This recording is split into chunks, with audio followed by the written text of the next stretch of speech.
요한복음 20장 11절에서 18절 말씀, 신약성경 183쪽입니다. 요한복음 20장 11절에서 18절 말씀 봉독하겠습니다. 마리아는 무덤 밖에 서서 울고 있더니 울면서 구부려 무덤 안을 들여다보니 흰옷 입은 두 천사가 예수의 시체에 뉘었던 곳에 하나는 머리편에 하나는 발편에 앉았더라. 천사들이 이르되 여자여 어찌하여 우느냐? 이르되 사람들이 내 주님을 옮겨다가 어디 두었는지 내가 알지 못함이니이다. 이 말을 하고 뒤로 돌이켜 예수께서 서 계신 것을 보았으나 예수이신 줄을 알지 못하더라. 예수께서 이르시되 여자여 어찌하여 울며 누구를 찾느냐 하시니 마리아는 그가 동산지기인 줄 알고 이르되 주여 당신이 옮겼거든 어디 두었는지 내게 이르소서. 그리하면 내가 가져가리이다. 예수께서 마리아야 하시거늘 마리아가 돌이켜 히브리 말로 라보니 하니 이는 선생님이라는 말이라. 예수께서 이르시되 나를 붙들지 말라. 내가 아직 아버지께로 올라가지 아니하였노라. 너는 내 형제들에게 가서 이르되 내가 내 아버지 곧 너희 아버지 내 하나님 곧 너희 하나님께로 올라간다 하라 하시니 막달라 마리아가 가서 제자들에게 내가 주를 보았다 하고 또 주께서 자기에게 이렇게 말씀하셨다 이르니라. 아멘.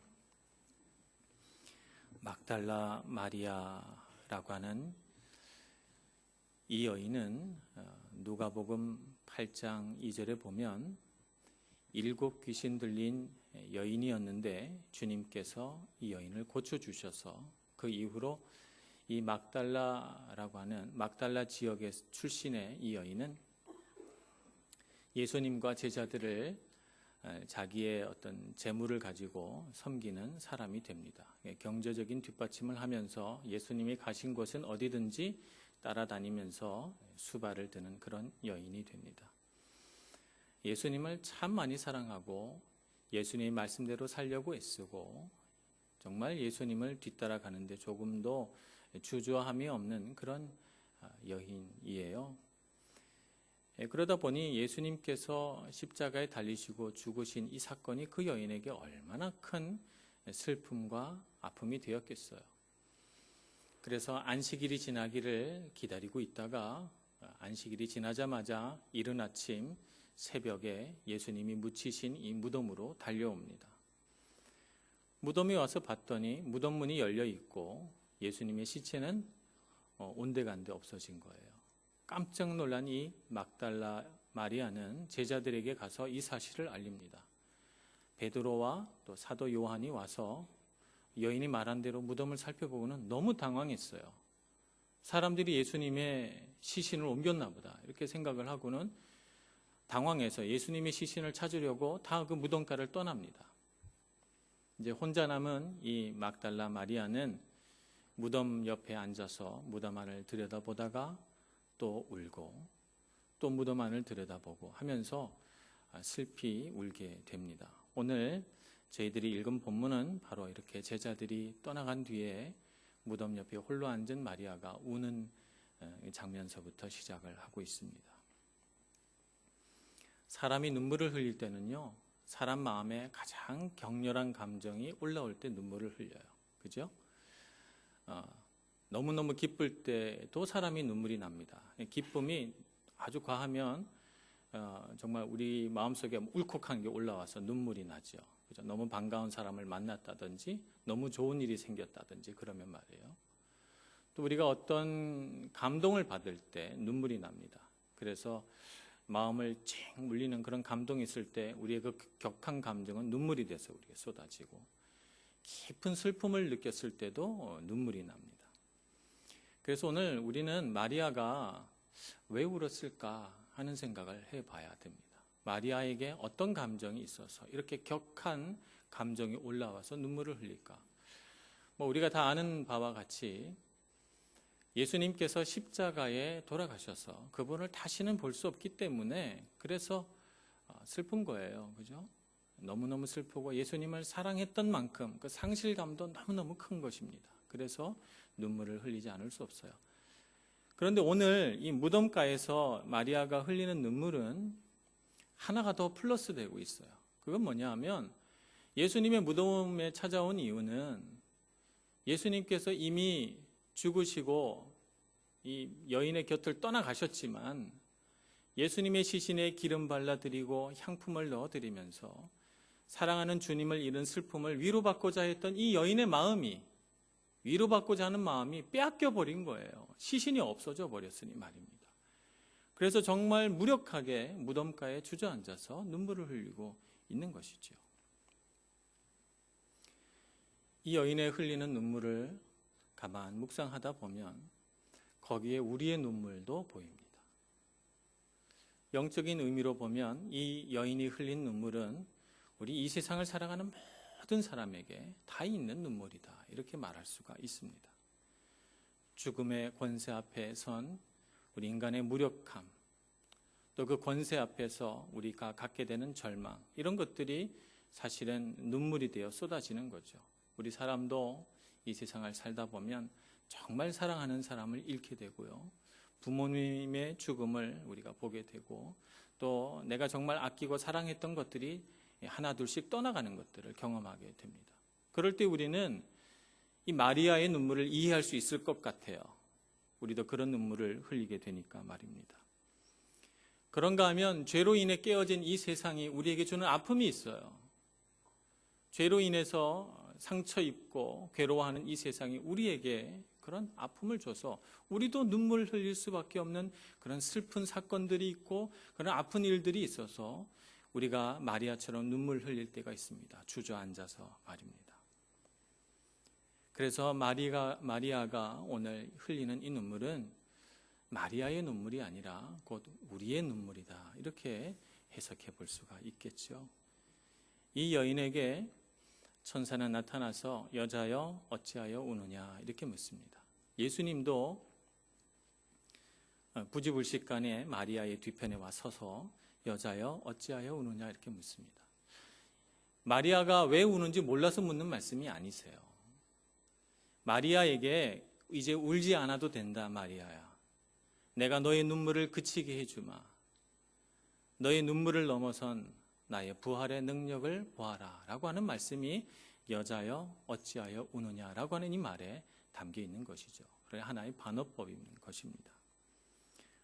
오늘 이 예수님의 질문을 우리 마음에 담고 우리가 이 세상을 살면서 죄로 인해 깨어진 아픔과 슬픔, 죽음의 권세 앞에 우리가 흘릴 수밖에 없었던 우리의 눈물을 바라보시면서 주님이 동일하게 어찌하여 우느냐 묻는 이 질문에 우리가 답하면서 부활의 능력 되신 주님을 바라볼 수 있기를 소망합니다.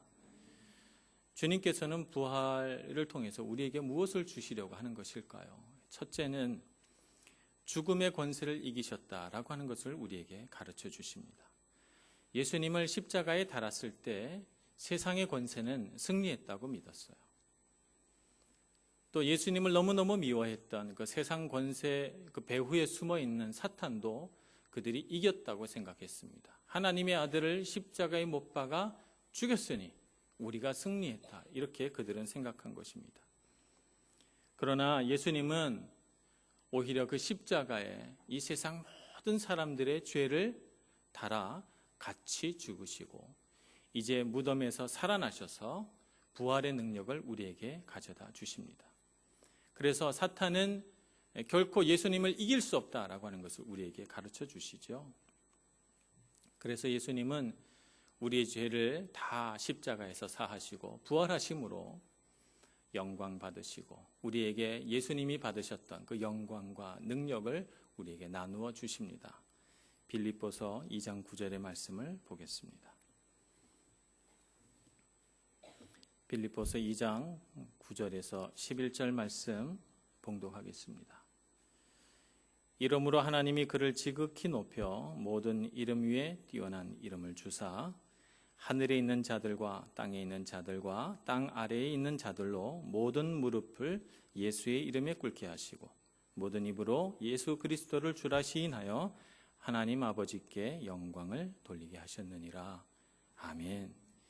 예수님께서 사망 권세, 죽음의 권세를 이기시고 부활하심으로써 이 세상의 모든 이름 위에 뛰어난 이름이 되게 하시고 이 세상의 모든 살아있는 자들, 심지어는 죽은 자들까지도 예수의 이 이름 앞에 무릎 꿇게 하시고 예수님의 권세 아래 있게 하시고 뿐만 아니라 예수님을 주로 고백하여 하나님께 영광 돌리도록 우리를 인도하셨다는 거예요. 예수님의 부활의 의미가 그와 같다는 것입니다. 그러므로 우리는 부활하신 주님을 바라볼 때 주님께서 십자가에 죽으시고 부활하심으로 얼마나 놀라운 능력과 권세와 영광을 가지셨는가 하는 것을 분명히 깨달아야 되겠습니다. 이것을 통해서 또 하나의 의미를 우리에게 던져주시는데 부활의 두 번째 의미는 우리를 의롭다 하셨다는 것입니다. 부활을 통해서 말입니다. 예수님께서 예수님의 그 십자가 보혈로 우리 죄를 씻으셨어요. 씻으셔서 우리를 의롭다 하신 것입니다. 전에는 우리 안에 있는 죄의 문제 때문에 늘 사탄에게 정죄를 당합니다. 사탄은 우리를 향하여 계속해서 너는 죄인이고 너는 부족하고 너는 불완전하며 너는 불량품이라고 우리에게 손가락질하고 우리의 그 연약함과 죄를 향하여 공격하고 찔러서 우리로 하여금 세상에서 좌절감을 갖게 합니다. 그래서 너는 죄인이고 너는 아무리 노력해도 선한 사람이 될 수 없다고 정죄하면서 우리로 하여금 사탄의 권세 아래 무릎 꿇게 하죠. 그래서 우리로 하여금 죄 가운데 벗어날 길이 없다는 그런 좌절감을 안고 살아가게 하는데 오늘 예수님께서는 보혈의 피로 우리를 씻으시고 죽음의 권세 앞에서 살아나셔서 우리로 하여금 예수 그리스도를 믿는 자들은 누구든지 의롭다 하심을 얻게 해 주셨습니다.